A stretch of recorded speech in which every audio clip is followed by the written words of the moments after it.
Hey everyone, and welcome back to the channel. Today, we're taking a deep dive into the heart of the Alps to explore the rich and delicious world of Swiss food and culture. When you think of Switzerland, what comes to mind? Towering mountains, pristine lakes, and of course, cheese and chocolate. But there's so much more to it than that. Swiss cuisine is a fascinating blend of German, French, and Italian traditions, creating a culinary landscape that's as diverse as its geography. It's all about high-quality, locally sourced ingredients, especially dairy, potatoes, and meats. So grab a snack, maybe some chocolate, and let's get started on this tasty journey. First up, let's talk about the absolute cornerstone of Swiss food culture, cheese. With over 450 varieties, it's safe to say the Swiss are serious about their cheese. It's not just food. It's a way of life, central to social gatherings and a huge part of the national identity. And when it comes to cheese dishes, two stand out as global superstars, fondue and raclette. Let's start with what many consider the national dish of Switzerland, fondue.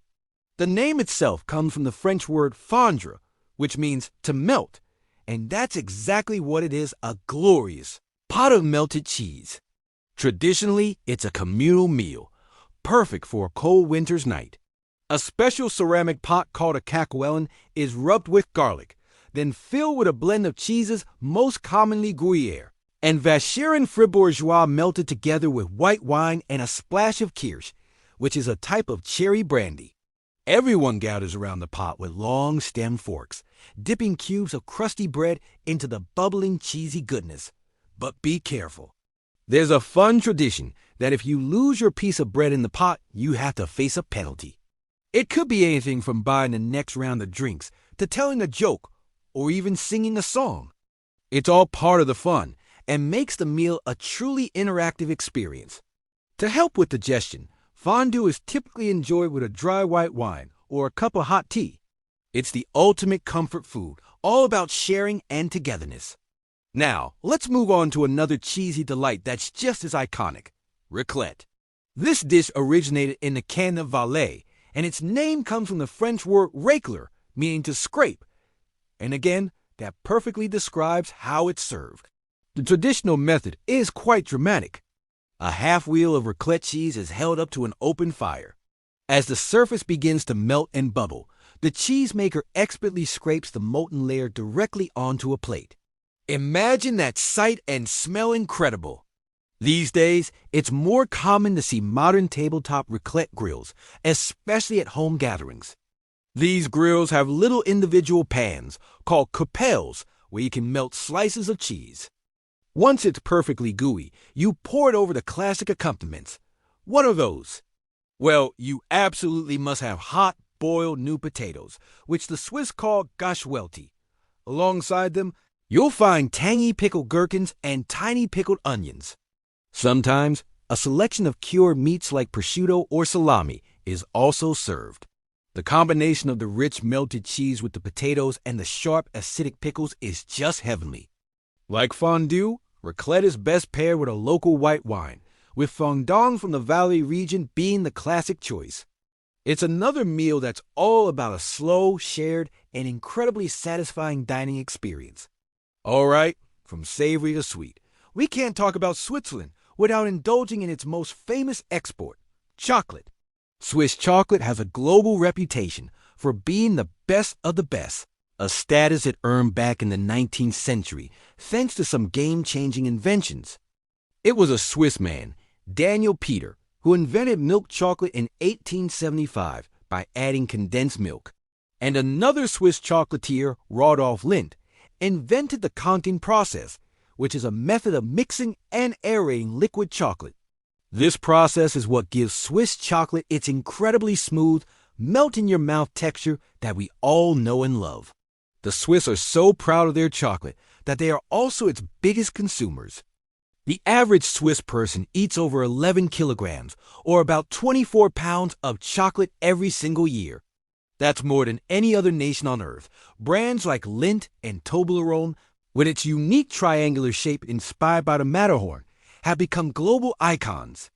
Chocolate is enjoyed in so many ways here as a simple treat, in decadent desserts, or even as a dessert fondue, where you dip fresh fruits like strawberries and bananas into melted chocolate.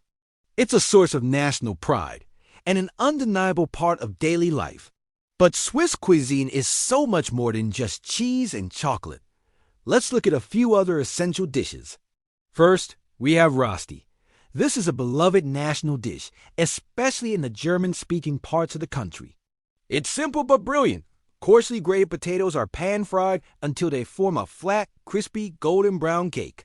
It's crispy on the outside, tender on the inside, and can be served as a side dish, often with sausages or a fried egg on top, or as a main course itself. It's the ultimate Swiss potato dish. Next is a breakfast you might already be familiar with, Bircher muesli. This was developed around the year 1900 by a Swiss doctor named Maximilian Bircher Benner for his patients. His original recipe was a healthy mix of rolled oats soaked in water or milk, grated apple, nuts, and a bit of lemon juice and condensed milk or yogurt. Today, it's a popular breakfast all over the world, but its healthy and wholesome roots are purely Swiss. It's a fantastic, energizing way to start your day. The cuisine is also incredibly regional. Remember, Switzerland has 4 national languages, and the food reflects that. In the German-speaking area, you'll find dishes like Zürcher Geschnitzelts.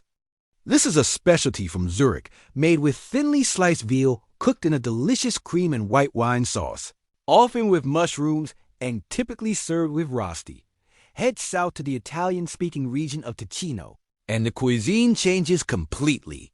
Here, polenta, a dish made from boiled cornmeal, is a staple, just like in northern Italy. It's often served with braised meats or local cheeses. And in the French-speaking part, you'll find influences from classic French cooking, with amazing sausages, cured meats, and wine-based dishes. Finally, a quick note on Swiss dining culture. Meal times are often quite structured.